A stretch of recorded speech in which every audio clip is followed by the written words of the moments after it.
Hi, I'm Michael and this is California.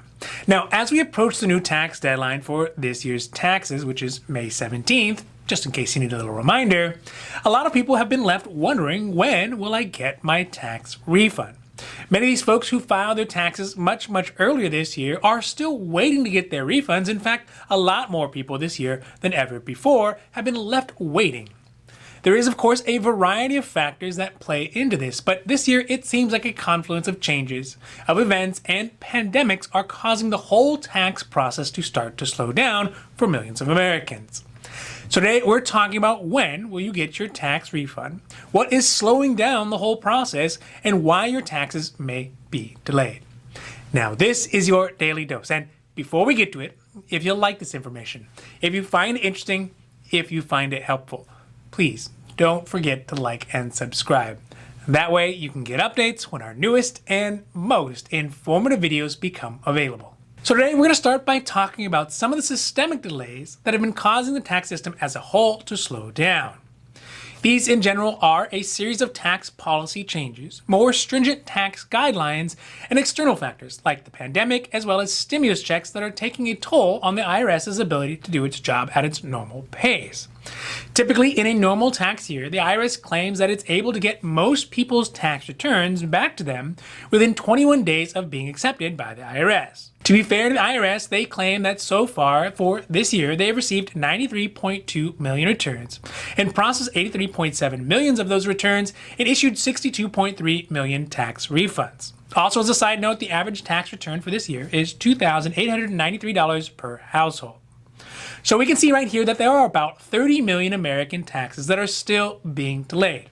So why so many unfinished tax returns? Well, the IRS is trying to sort through the backlog of taxes from previous years. At the end of last month, they still had 2 million tax returns from years prior to 2020 that were still being finished up. This is despite having started March with 2.6 million previous year's taxes still pending. The two other big reasons that people's taxes for 2020 have been delayed, according to the IRS, is because of verifications that need to be done for people who use 2019 income taxes to apply for their new, much higher earned income tax credit and advanced child tax credit, and the added time that it takes to process a return for somebody who is retroactively claiming any missed stimulus checks as a recovery rebate credit. Each of these situations, again, according to the IRS, require special handling, which in general means a more than 21-day wait time. Okay, so that is the systemic issues that the IRS is facing that is causing slowdowns in the general tax processing and return process. But that is not the only reason why your tax refunds are being delayed. On top of systemic issues that affect taxes in general, there may be specific issues with individuals' taxes that could also cause the slowdown this year. So let's talk about some of the possible reasons why an individual's tax returns could be delayed. First is if you owe money. So if you owe money for specific reasons, the IRS can offset your tax returns, which means take any return that you were due to pay off those debts first. This could be debts like past due child support, federal agency payments, state taxes, or unemployment repayments. Also, keep in mind that even if you do not owe any debts, if your spouse does and you file taxes jointly, your tax refund could also be used to pay for those debts as well. The next few reasons that your tax could be delayed is because the IRS is holding your refund, waiting for more information from you before they finish up processing your taxes. So the number 2 reason could be that your taxes were flagged for math errors, or maths errors for any of our British cousins who are stuck paying American taxes. Oh, the irony. Anyways, so yeah, if you finish your taxes e-file, then the system will catch most math errors. But if you file your taxes on paper, then it is possible that you moved a decimal point, you had an extra zero somewhere, or your calculations are off, or perhaps you moved one of the numbers around in your social security number. If there were math errors on your taxes, the IRS will send you a CP21 form and ask them to be fixed within 60 days before they'll reissue your refund. All right, number 3. So the IRS suspects identity theft. In this day and age, identity theft is a big issue that affects really millions of people across the country each year.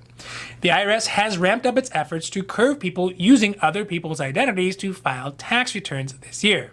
Of course, as this is another level of security, it also could cause delays in your taxes being returned.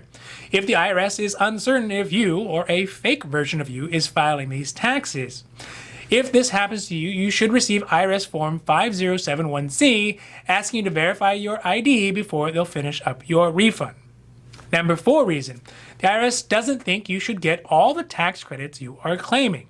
So in this case, it's a situation where the IRS is challenging if you should be eligible for the tax credits like the Earned Income Tax Credit, the Advanced Child Tax Credit, or the American Opportunity Tax Credit. If this is the case, they will send you IRS Form CP75, which will ask you to prove that you actually qualify for any of the tax credits before they finalize your taxes. The next possible reason the IRS could be holding your taxes, so that's number 5, is that the IRS sees some issues related to your ACA health insurance coverage reporting. This is because according to the law, there is still a tax penalty for not having health insurance. Albeit $0, the IRS still has to verify if somebody had coverage or not.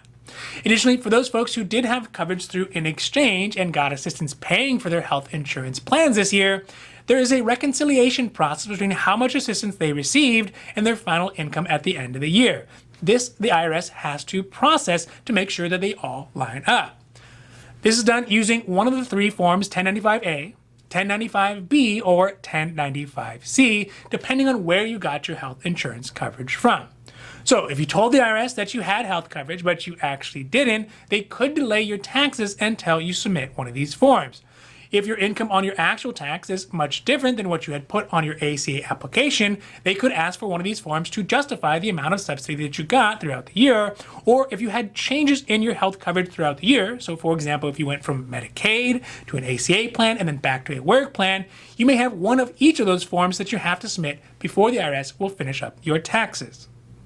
The number 6 reason, this one is pretty straightforward. If you still need to file a previous year's tax returns, the IRS can freeze the refunds from this year until you file your previous tax returns.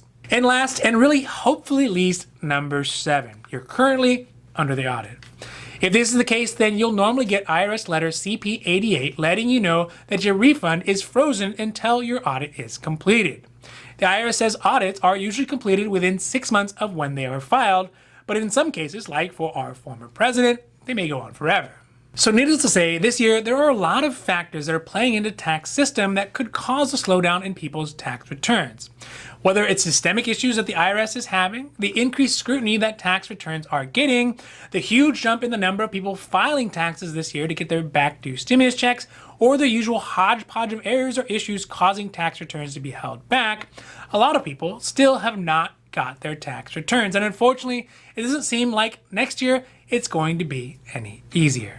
Now, this has been your Daily Dose, and I hope that you found it interesting or helpful or at least useful. And if you did, please don't forget to like and subscribe.